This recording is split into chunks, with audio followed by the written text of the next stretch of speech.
사람들 사는 걸 살펴보면 뭐 여러 가지로 구분할 수 있지만 그 삶을 주도해 나가는 사람이 있고 또 삶에 끌려다니는 사람이 있어. 삶을 자기가 주도해서 끌고 가는 사람이 있는가 하면 삶이 그 사람을 끌고 가고 있는 그런 사람이 있어. 삶에 끌려가는 사람은 아침에 눈을 뜨니까 어쩔 수 없이 살아가는 사람들. 왜 살고 있는지, 내가 무엇을 향해 살아가야 할지 그 삶의 이유와 목적을 모른 채 그냥 시간이 흐르는 대로 사는 사람들이야. 뜨기 싫은 눈을 뜨고 가기 싫은 회사를 가서 하기 싫은 일을 하면서 하루를 때우듯이 살아가는 사람들. 돈을 벌어야 살 수 있으니까 회사를 다니면서 하루하루를 무의미하게 살아가는 사람들입니다.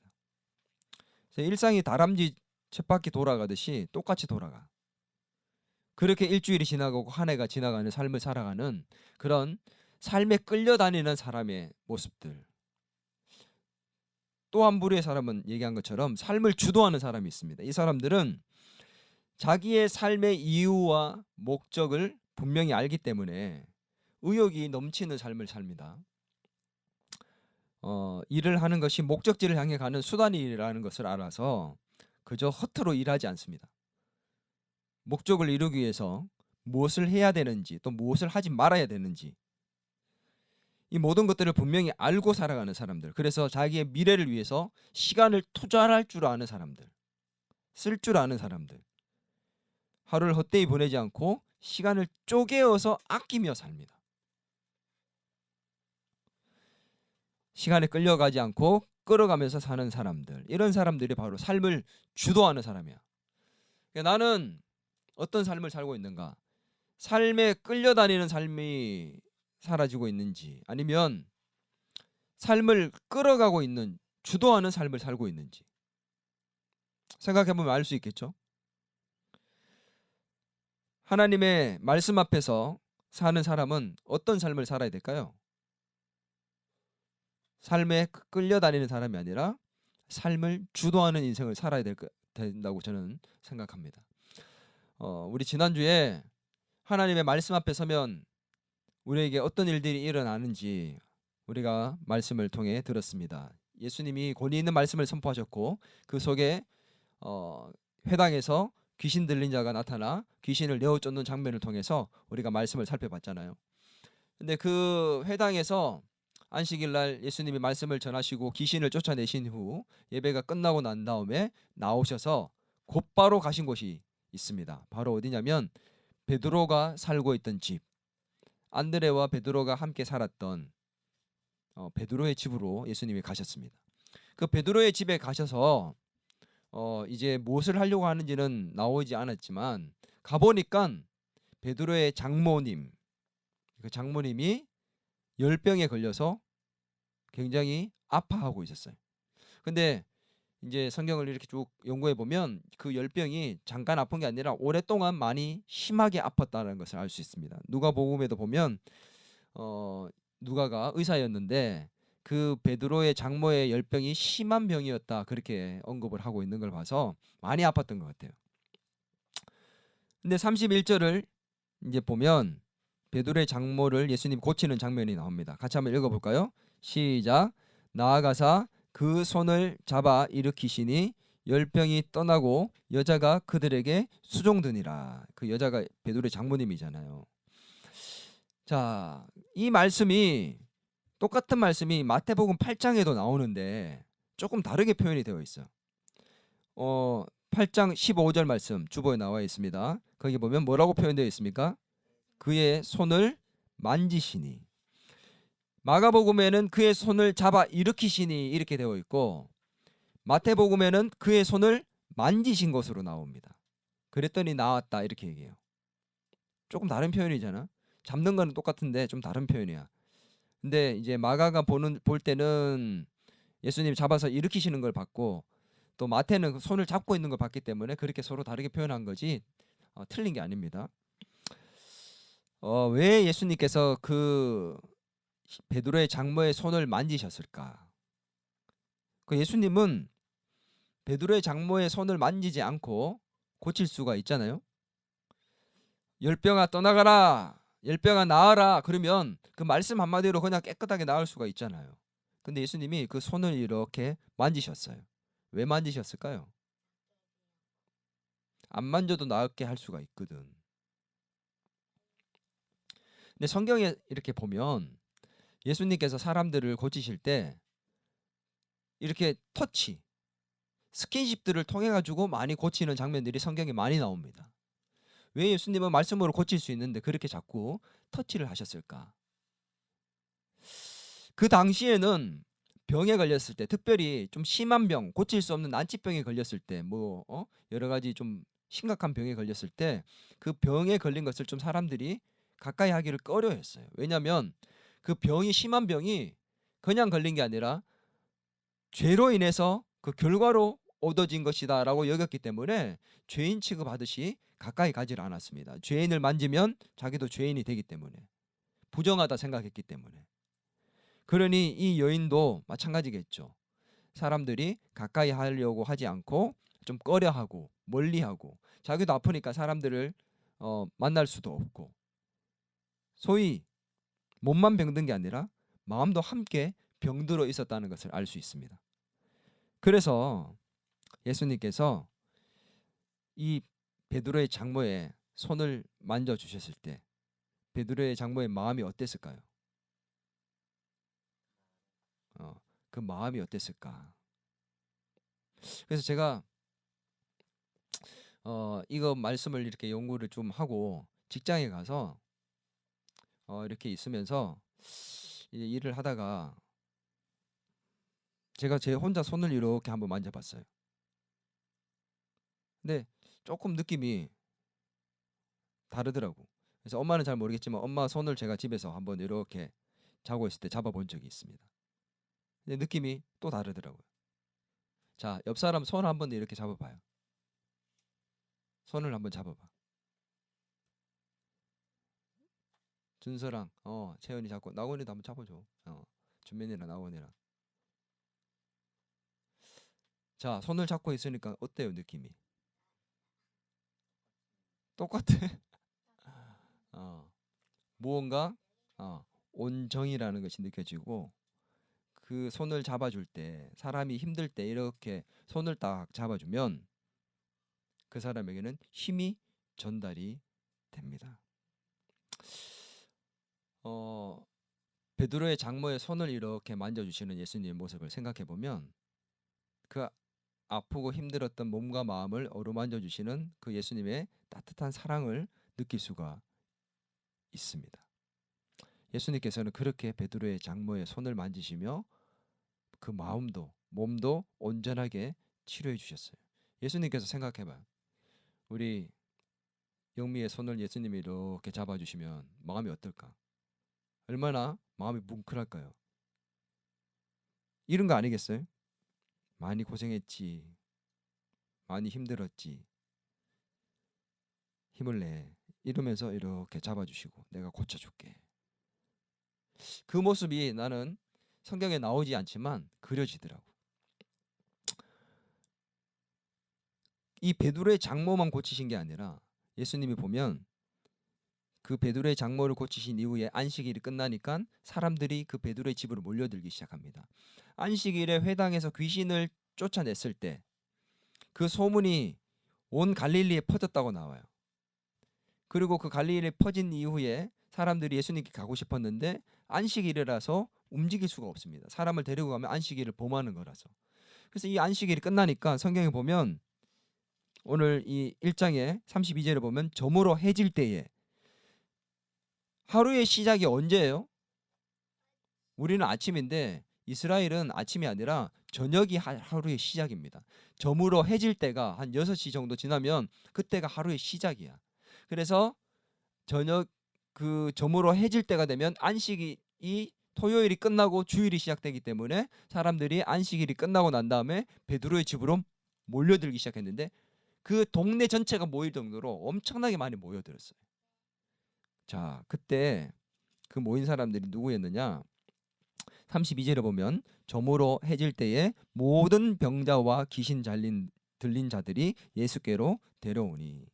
34절에도 보면 예수께서 각종 병이 든 많은 사람들을 고치시며 많은 귀신을 내쫓으셨다. 베드로의 장모뿐만 아니라 많은 병자들을 고치셨습니다. 근데 그 병자들을 고치실 때 그냥 말씀으로 자, 다 모였어? 자, 아픈 사람들 손 들어봐. 자, 손 들어보세요. 손 들었어요. 예수님이 손을 탁 드시고 모든 각종 병든 사람들의 병은 지금 이 시간부로 나을지어다. 이렇게 하면 어떻게 될까? 그냥 한 번에 다 나을 수 있습니다. 근데 예수님이 그렇게 하셨을까요? 아니요. 베드로의 장모의 손을 잡으신 것처럼 눈먼 사람 나왔을 때 그 눈을 이렇게 만지시면서, 실제로 예수님이 그렇게 많이 만지시면서 치료해 주셨던 장면들이 있잖아요. 오늘 그렇게 예수님이 많은 병자들을 고쳐주셨다는 거죠. 이 병을 고친다는 것은 우리의 연약한 부분을 회복시켜주는 부분입니다. 근데 예수님은 병만 고친 게 아니라 많은 귀신들도 다 쫓아내셨잖아요. 회당에서부터 시작해서 귀신들을 들린 자들을 많이 고쳐서 내쫓고 그것을 통해서 자유케 하는, 이 마귀의 지배로부터 벗어나게 만드는 일들을 보여주셨습니다. 자, 예수님께서는 많은 귀신 들린 자들과 병든 자들을 고쳐주셨는데 수많은 병자를 고치시고 귀신을 쫓아낸 이유가 뭘까요?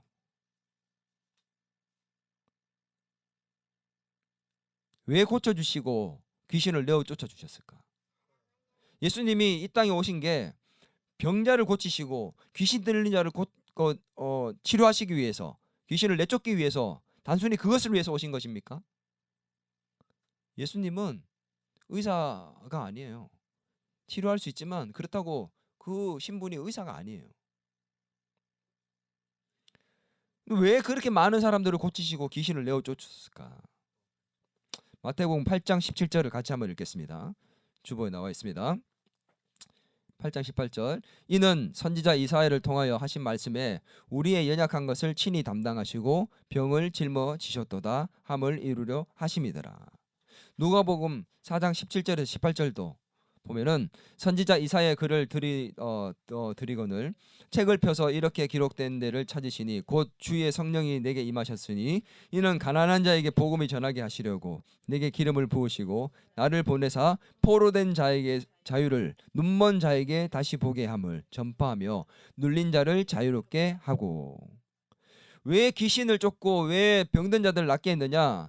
연약한 것을 친히 담당한다는 거, 포로된 자를 자유케 하고 눈먼 자를 눈뜨게 하고 눌린 자를 자유케 한다는 그 선지자들의 그 말씀, 오실 메시아가 이렇게 할 것이다 라는 것에 대한 그 말씀이 이루어지고 있는데, 그것을 통해서 내가 선지자들이 말했던 그 메시아라는 것을 보여주고 있는 겁니다. 이 병자를 고치시고 귀신을 쫓아내는 것이 단순하게 의사의 어떤 역할을 하는 게 아니라 메시아가 왔다라는 것을 보여주는 거죠. 그래서 하나님 나라의 복음을 전하시고 그 복음을 전한 것에 대해서 증명하셨듯이 오늘 하나님 나라를 전하신 그 예수님께서 그 하나님 나라가 어떤 것인지에 대해서 지금 미리 보게 하시고 경험하게 하시는 것. 하나님 나라 어떤 곳입니까? 아픈 자가 없는 곳이에요. 병이 없는 곳입니다. 병든 자가 없는 곳입니다. 마귀의 지배가 없는 곳입니다. 마귀가 유혹하지 않는 곳입니다. 시험 들지 않는 곳입니다. 고로 죄를 짓지 않는 곳입니다.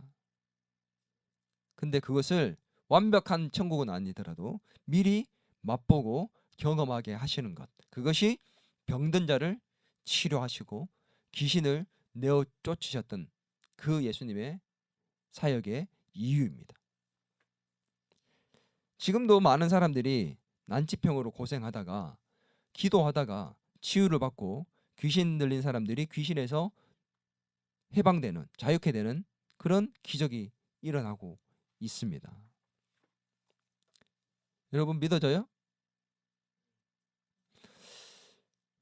선교지에서도 지금 보면, 어제도 제가 영상을 보여줬는데, 선교지에서 보면, 선교지는 특별히 예수 믿어야 되는 상황들이 많기 때문에 그런 역사가 많이 나타납니다. 귀신 들린 자에 귀신이 쫓겨나고, 정말 눈먼 사람이, 눈이 안 보이는 사람이 눈을 뜨게 되고, 귀가 안 들리는 사람이 귀가 들리게 되는 역사, 말을 못하던 사람이 말을 하게 되는 역사, 걷지 못했던 사람이 걷게 되는 역사가 지금도 실제로 일어나고 있습니다.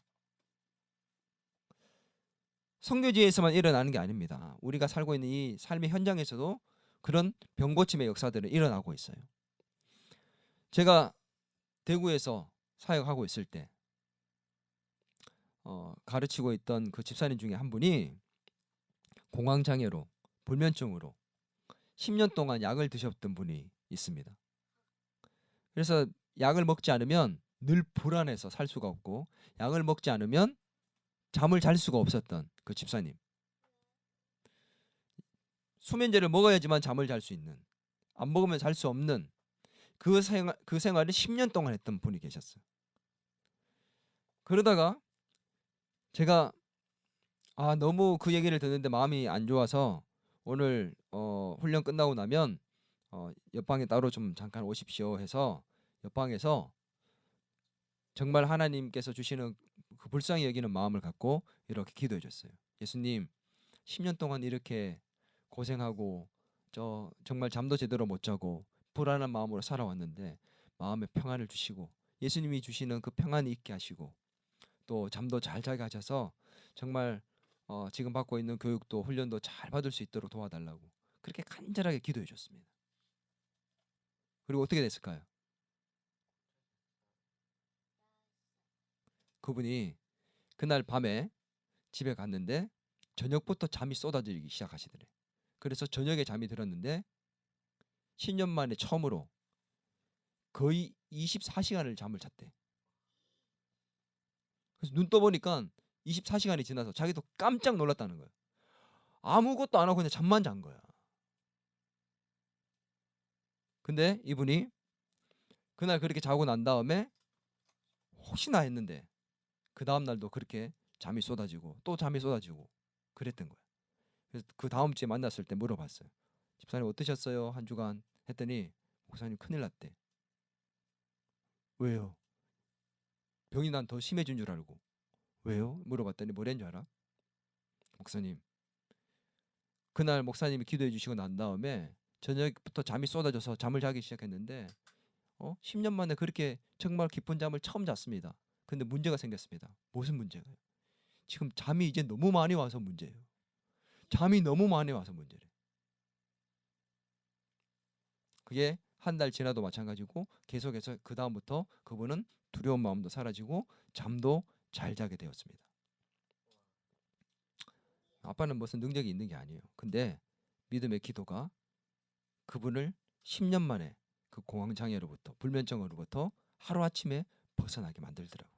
근데 이 얘기를 내가 어디에서 했는데 그 신방 중에 어떤 여자 또 이렇게 청년에게 얘기를 했는데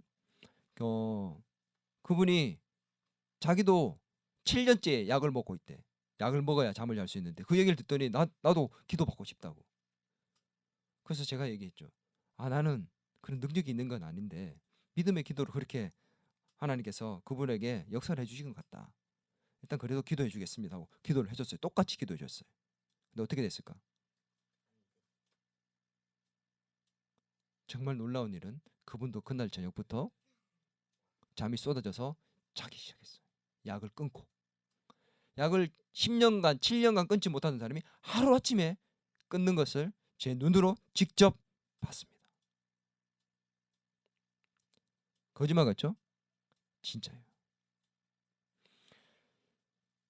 목회를 하는 동안에 병이 한순간에 낫는 것들을, 난치병이 고통받던 사람들이 낫는 것들을 많이 봐왔습니다. 지금도 기적의 역사는 분명히 일어나고 있어요. 우리가 이런 병고침의 역사들, 귀신이 쫓겨나는 역사들을 바라보면서 생각해야 되겠습니다.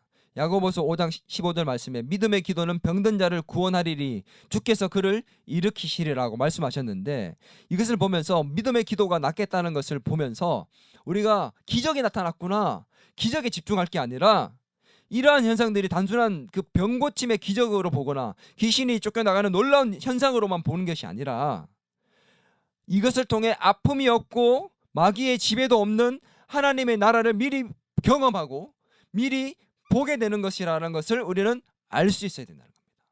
이것을 통해서 하나님의 나라를 미리 맛본다는 경험을, 맛본다는 생각을 할 수 있어야 된다는 거죠. 저 천국에 갔을 때 아픔이 없고 고통이 없는 것을 우리가 미리 이 땅에서 경험하는 삶이 바로 그러한 것이다.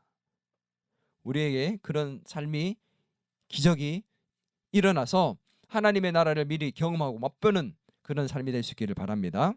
아멘. 첫 번째는 그래서 하나님 나라를 미리 경험하는 삶을 살아야 된다. 우리가 삶을 주도하기 위해서. 두 번째는 따라합니다. 삶에 우선순위를 세워진 삶을 살아라. 삶의 우선순위가 세워진 삶을 살아라. 자, 이것을 위해서 먼저 우리가 예수님의 하루의 삶을 어떻게 살았는지를 한번 좀 볼 필요가 있습니다. 이 마가복음 1장에는 예수님이 하루 동안 어떻게 살았는지가 잘 나옵니다. 아침부터 저녁까지, 밤늦게까지. 오전에, 지난주에 뭐 했죠? 예수님이 오전에는 회당에 가서 권위 있는 말씀을 가르치셨고, 그 가르치는 가운데 귀신이 나타나서 귀신을 내쫓으셨습니다. 그게 끝나고 난 다음에 곧바로 누구의 집에 갔다고요? 오후에는 이거 안식일 오전 예배가 끝나고 난 다음에 오후에는 베드로의 집에 들어가셨어요. 베드로의 집에 들어가셔서 누구를 고쳤습니까? 베드로의 장모의 열병을 고쳤습니다. 그리고 오후에 그렇게 지나고 난 다음에 안식일 저녁 해질 때, 안식일이 끝나고 난 다음에는 수많은 사람들이 몰려들었어요. 병자들과 귀신 들린 온 동네가 모였다고 합니다. 성경을 보면. 그래서 아침에도 저녁에도, 저녁까지도 예수님께서는 수많은 병자들과 귀신 들린 자들을 고치셨습니다. 말씀을 가르치시고 병자를 고치시고 귀신을 내어쫓는 것을 아침부터 밤늦게까지 계속해서 하셨다는 거지.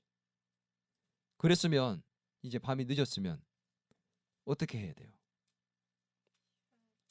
쉬시고 푹 주무셔야 돼. 내일 아침까지 늦게까지 쭉 주무시면서 피곤을 회복하고 싶은 게 사람의 마음이잖아요. 근데 예수님이 어떻게 하셨느냐? 35절 같이 한번 읽겠습니다. 35절 시작. 새벽 아직도 밝기 전에 예수께서 일어나 나가 한적한 곳으로 가사 거기서 기도하시더니. 그렇게 바빴고 많은 사역을 하면서 몸이 피곤했을 거예요. 분명합니다. 가르치는 것도 힘들잖아. 설교 한 편 준비해서 전하는 것도 이렇게 힘든데, 귀신 한 마리 내쫓는 것도 그렇게 힘든데, 수많은 병자, 한 명의 병자를 고치는 것도 힘든데, 가르치시고 병자를 많이 고치시고 많은 귀신을 내어 쫓으시고 그 피곤한 몸을 이끌고 있음에도 불구하고 쉬지 않고 어디로 갔다고요? 새벽 일찍 일어나 해가 뜨기 전에 기도의 자리로 나가셨다. 왜 그랬을까? 그렇게 피곤한데도 왜 그렇게 그 피곤한 몸을 이끌고 기도의 자리로 나가셨을까? 예수님은 인간으로 이 땅에 오셨기 때문에 사람에게 가장 중요한 것이 무엇인지 너무도 잘 아셨습니다. 삶의 우선순위에 두어야 할 것이 바로 기도라는 것을 너무도 잘 알고 계셨어요. 하나님과 영적인 교제, 그 기쁨이 몸의 피곤함보다 더 컸기 때문에 그 자리에 나아갈 수 있었던 거죠. 한번 생각해 봐요. 예수님은 기도를 하지 않아도 해야 돼요. 예수님은 하나님이시잖아. 기도를 하실 분이 아니라 기도를 들으시는 분이야.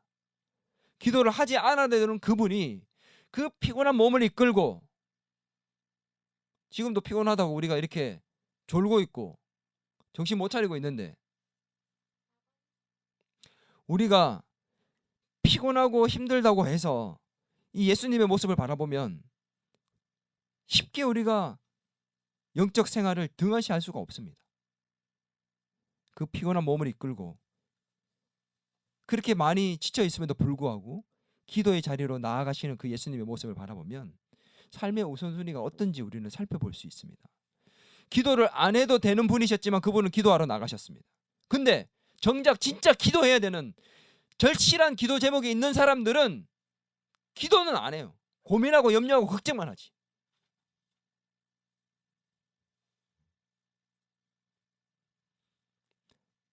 기도하는 것이 잠자는 것보다, 쉬는 것보다 우선순위였습니다. 나의 삶의 우선순위는 어떻습니까? 기도가 나의 삶의 우선순위에 있나요? 바쁘다고, 피곤하다고, 뒤로 맨날 밀리고. 기도는 우리 머릿속에만 있는 거 아닙니까? 기도해야 된다. 기도해야지. 말로만 하는 겁니까? 기도하겠습니다. 기도해 주십시오. 연습하는 게 먼저고, 공부하는 게 먼저고, 바쁜 스케줄을 감당하는 게 먼저고, 피곤하니 좀 더 쉬어야 되고, 좀 더 자야 되고, 그게 더 우선순위 아닙니까 혹시? 난 좀 재충전이 필요하니까 게임도 하고 드라마도 보고 예능 프로도 보는 것이 더 우선순위 아닙니까? 뭐가 우선순위입니까? 내 삶에 정말 우선으로 그것을 먼저 해버리는 것이 무엇입니까? 기도부터 하고 다른 걸 하는 겁니까? 아니면 딴 거 다 하고 남는 짜투리 시간에 기도, 그것도 겨우 할 수 있는가 마는가? 쫓기듯이 어쩔 수 없이 하는 기도, 그 기도와 예수님께서 그 바쁘고 힘들고 지쳐있는 몸을 이끌음에도 불구하고 새벽 일찍 일어나 기도의 자리에 나가셔서 기도하고 계시는 그 예수님의 그 기도의 모습과 나의 기도의 모습은 어떤 차이가 있습니까? 나의 기도를 예수님이 들어주실 그런 간절한 기도의 모습으로 예수님께 나아가고 있냐는 거죠. 기도를 때우듯 하는, 어쩔 수 없이 끌려다니듯 하는 그런 모습이 아닌지. 그 보면요, 진짜 사람이 망하는데도 기도 안 하는 사람들이 있어요. 교회 다니는데 망해서 정말 쓰러졌는데 정말 바닥을 치는데도 기도를 끝까지 하지 않아요. 오히려 남들이 기도하는데. 나의 삶의 우선순위는 제대로 세워져 있나? 예배를 중심으로 내 삶의 우선순위를 세우고 말씀과 큐티와 기도를 내 삶의 우선순위로 스케줄링을 하고 그 다음에 다른 어떤 스케줄을 잡는 건지, 아니면 딴 거를 먼저 스케줄을 다 잡고 오늘 기도 못했네, 늘 뒤로 밀리는 건 아닌지. 오늘 우리 예수님의 모습을 바라보면서 우리의 삶의 우선순위를 새롭게 할 수 있기를 바랍니다. 내 삶을 주도하는 사람은 그 삶의 우선순위가 분명한 사람입니다. 우선순위가 분명하고 정확하지 않으면 삶에 끌려다녀요. 한번 따라하면 옆 사람에게 인사하면서 따라하겠습니다. 삶의 우선순위를 바로 세웁시다. 마지막 세 번째는 따라합니다. 삶의 목적이 바로 세워진 삶을 살아라.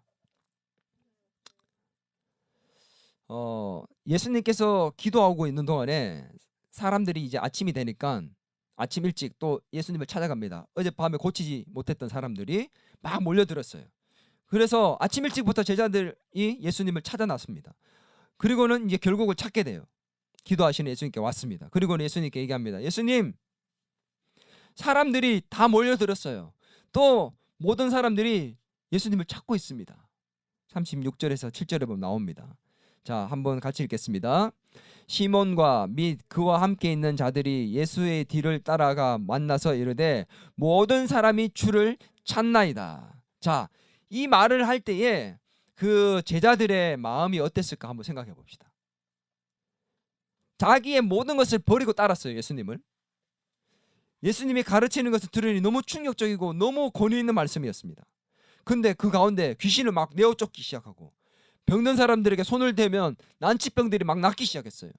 그 광경이 이제 보게 되었고, 또 뿐만 아니라 소문이 막 나서 동네 모든 사람들이 자기 집에 몰려들었어. 베드로의 집에. 지금 뭐가 된 겁니까? 엄청난 관심과 주목을 하루아침에 눈 뜨니까 받게 된 거예요. 소위 정말 하루아침에 핫 이슈가 되고 인기 스타가 된 거지. 우리가 바라는 거잖아. 베드로와 그의 제자들이 자기 집에 동네 사람들이 다 몰려들었어. 나와 함께 있는 그분 때문에. 나도 같이 지금 함께 덩달아. 내가 모시는 그분이 엄청난 분이야. 베드로가 얘기합니다. 제자들이 얘기합니다. 모든 사람이 주를 찾나이다 얘기할 때 지금 여기서 뭐 하세요? 지금 사람들이 찾는데요. 이 정도였을까요? 예수님 지금 보니까 주여 이라고 주를 찾나이다 이렇게 얘기해요. 선생님도 랍비도 아니고 주님 얼마나 들떴으면 지금 난리가 났어요. 사람들이 지금 저희 집 앞에 모여 들어가지고 어젯밤처럼 막 고쳐달라고 난리 났습니다. 그 들떠 있는 그 마음이 저는 이 말 속에 느껴졌어요. 그때 예수님의 반응이 제자들의 생각했던 반응이 아닙니다. 제자들은 예수님께 그렇게 얘기할 때 사람들이 기다리고 있어요. 우리 집에 다시 다 몰려들었습니다. 그래? 가자. 내가 빨리 가서 또 고쳐야지. 귀신을 내쫓아야지. 가자. 그럴 줄 알았는데 예수님이 뭐라고 했느냐? 38절 같이 읽습니다. 시작. 이르시되 우리가 다른 가까운 마을로 가자. 거기서도 전도하리니 내가 이를 위하여 왔노라. 뭐 하자입니까? 딴 데로 가자요. 지금 다른 마을로 가자요. 사람들이 거기 있는데 왜 그럴까요? 제자들을 데리고 거기 가서 또다시 고치기 시작하면 제자들은 진짜 인기 스타가 됩니다. 예수님도 그렇게 됩니다. 예수님은 항상 오병이어의 기적 때도 그렇고 왕을 삼으려 그럴 때 인기 스타가 될 때 인기를 누릴 수밖에 없는 상황이 될 때 제자들이 거기에 격양되어 있을 때 흥분하고 있을 때 그 자리를 피하게 만드셨고 본인도 그 자리를 피하셨습니다. 근데 우리는 여전히 주목받고 싶어하고 인기 스타가 되고 싶어하고 관심과 사랑에 목말라서 그렇게 헤매고 돌아다니지 않습니까? 예수님께서는 그런 자리를 피하시면서 뭐라고 하셨습니까? 우리가 다른 마을로 가자. 거기서도 내가 병자를 고치고 귀신을 내어 쫓아야 될 것이다. 그렇게 말씀하지 않고 다른 마을로 가자. 내가 거기서도 뭐 해야 되겠다고? 전도하여야 하리니. 지금 이게 스토리가 안 맞아요. 제자들은 병 고침과 귀신 쫓는 거에 집중하고 있는데 예수님 뭐라고 했습니까? 다른 마을에 가서 우리가 병 고치고 귀신 쫓자. 가자. 딴 데 가자. 이게 아니라 다른 마을로 가서 내가 전도하겠다. 단순히 병 고치고 귀신 쫓아내기 위해서 이 땅에 온 게 아니다라는 겁니다. 인기 스타가 되기 위해서 이 땅에 온 게 아니라는 겁니다. 마귀가 예수님을 시험할 때 명예와 부귀를 주기 위해서 시험을 했잖아요. 이겨내셨잖아요. 근데 예수님께서 전도하러 오셨다고 얘기하셨습니다. 이 예수님의 전도는 어떤 전도일까요? 예수 안 믿는 사람에게 예수님 믿으세요. 교회 갑시다. 교회로 데려오는 그 전도를 얘기하는 게 아닙니다. 자, 39절을 같이 한번 읽겠습니다. 시작. 이에 온 갈릴리에 다니시며 그들의 여러 회당에서 전도하시고 또 귀신들을 내쫓으시더라. 회당에서 뭐 했다고요? 다른 마을로 가서 여러 갈릴리 여러 다른 마을에 다른 여러 회당에 가셔서 전도하셨다. 이게 뭐야? 가르치셨다. 회당에서 가르치시잖아.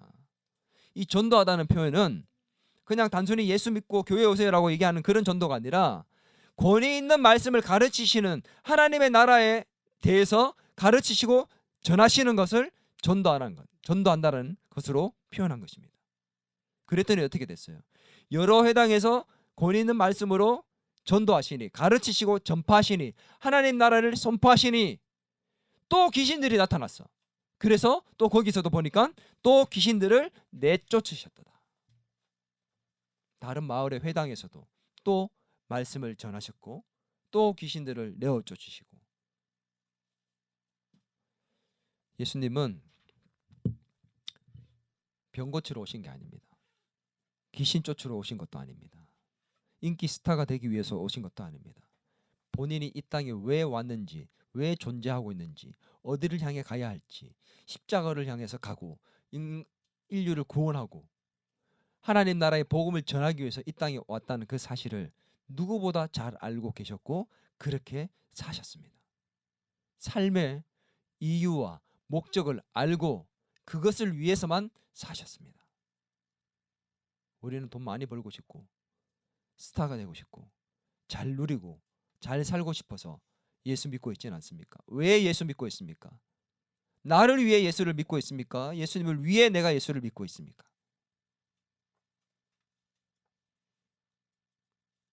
이게 바뀌면 안 돼요.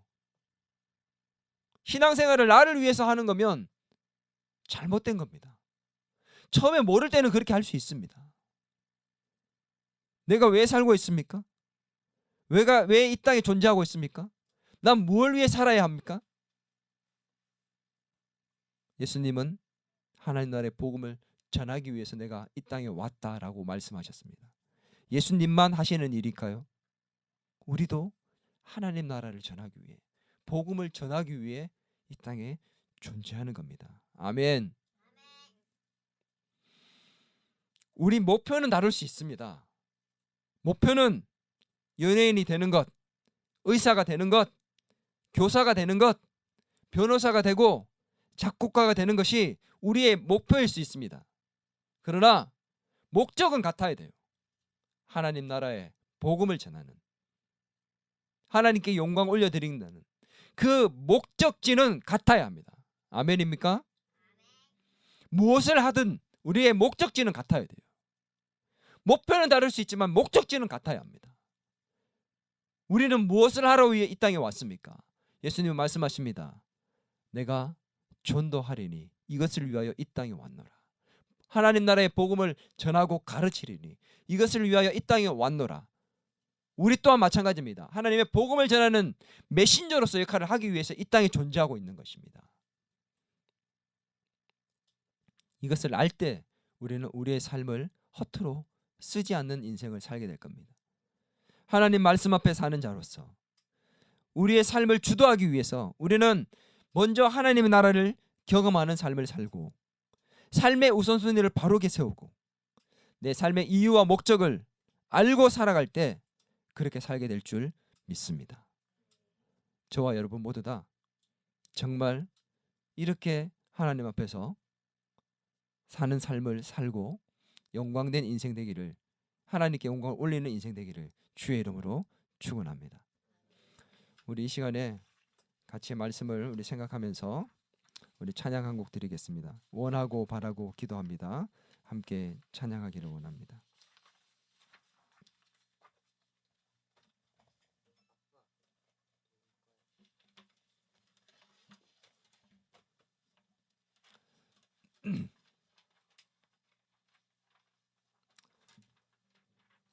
이 가사를 생각하면서 우리 같이 찬양했으면 좋겠습니다. 하나님의 꿈이 나의 비전이 되고 예수님의 성품이 나의 인격이 되고 성령님의 권능이 나의 능력이 되는 그런 삶이 되기를 원합니다. 주의 길을 가는 동안에 세상 것 의지하지 않고 정말 낙심하지 아니하고 하나님의 꿈과 비전, 예수님이 원하셨던 내가 이것을 위하여 이 땅에 왔노라 말씀하셨던 복음 전하는 사람으로서 하나님의 영광을 위해 사는 삶의 이유와 목적을 잃지 않는 사람이 되게 해달라는 그런 기도하는 마음으로 이 찬양을 함께 드리기를 원합니다.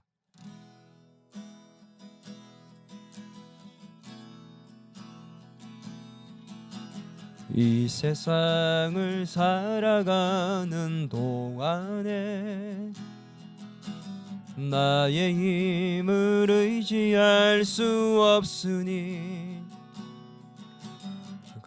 노하고 낙심하지 말 것은 주께서 참 소망이 되심이라.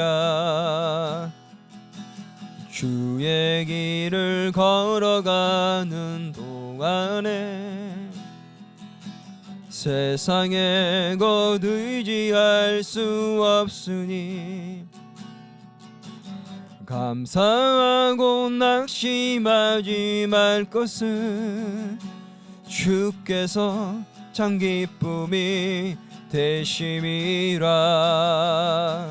하나님의 꿈이 나의 비전이 되고 예수님의 성품이 나의 인격이 되고 성령님의 권능이 나의 능력이 되길 원하고 바라고 기도합니다. 하나님의 꿈이 하나님의 꿈이 나의 비전이 되고 예수님의 성품이 나의 인격이 되고 성령님의 권능이 나의 능력이 되길 원하고 바라고 기도합니다. 같이 기도합니다. 하나님이 나라를 미리 경험하며 맛보며 살게 하여 주시고 우리의 삶의 우선순위가 바르게 되기를 원합니다. 삶의 이유와 목적을 알고 사는 사람이 되기를 원합니다. 그래서 우리의 삶을 주도하는 인생이 되게 도와달라고 우리 말씀 생각하면서 합심하여 한번 기도하며 나갑니다. 저를 따라합니다. 주여 은혜를 주옵소서. 주여 응답하여 주옵소서. 기도합니다. 하나님 아버지 은혜를 베풀어 주옵소서. 우리를 불쌍히 여겨 주옵소서. 하나님 은혜 아니고 살 수 없는 우리를 불쌍히 여겨 주옵소서. 하나님의 꿈이 나의 꿈이 되기를 원합니다. 하나님이 원하시는 것을 내 삶에 이루어갈 수 있기를 원합니다. 하나님 미리 맛보는 하나님의 나라를 하나님 경험하는 인생이 되게 도와주옵소서. 하나님 내 삶의 우선순위를 하나님 영적인 삶으로 바르게 세우게 하여 주옵소서. 말씀 중심으로 기도 중심으로 예배 중심으로 신앙 중심으로 믿음 중심으로 우리의 삶을 바르게 세우게 하여 주옵소서. 주님 우리의 이유와 삶의 이유와 목적이 분명히 되기를 원합니다. 그것을 알고 분명히 끌어가는 인생이 될 수 있도록 주님 은혜를 다하여 주시옵소서. 내 삶을 하나님 그저 헛으로 보내지 않게 하여 주옵소서. 시간을 그저 헛으로 쓰지 않게 하여 주옵소서. 주도하는 인생이 되기를 원합니다. 주님께서 함께해 주셔서 그런 인생으로 살 수 있도록 주님 도와주시기를 간절히 소망합니다. 하나님 기도의 자리에 하나님 우리가 하나님 나아가게 하여 주옵소서. 무너지지 않게 하여 주시고 도와주시옵소서. 주님 불쌍히 여겨 주옵소서.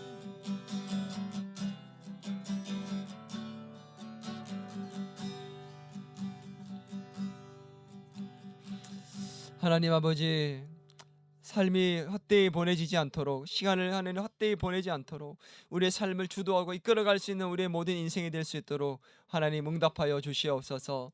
온전히 오늘 말씀 앞에 선 자로서 정말 예배 드릴 때에 또 말씀을 읽을 때에 권위 있는 그 말씀 앞에서 우리의 삶이 변화되기를 원합니다.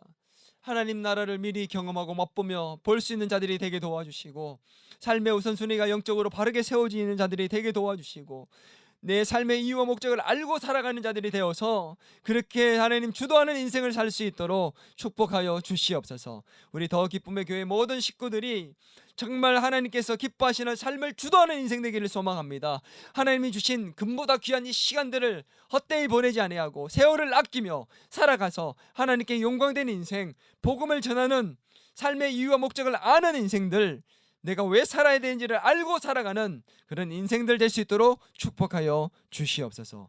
예수님의 이름으로 기도드리옵나이다. 아멘. 이제는 우리 주 예수 그리스도의 은혜와 하나님 아버지의 크신 사랑과 성령님의 감화 감동 위로 교제 충만하심의 역사가 오늘 하나님의 백성으로서 말씀의 권위 앞에서 정말 삶을 주도적으로 이끌며 하나님께 기쁨된 인생, 삶의 이유와 목적을 통해 하나님께 영광을 올려드리는 인생 되기를 소망하는 우리 모든 더 기쁨의 교회 가족들과 교회와 이 나라 이 민족 위에 이제로부터 영원토록 함께 하시길 간절히 축원하옵나이다. 아멘.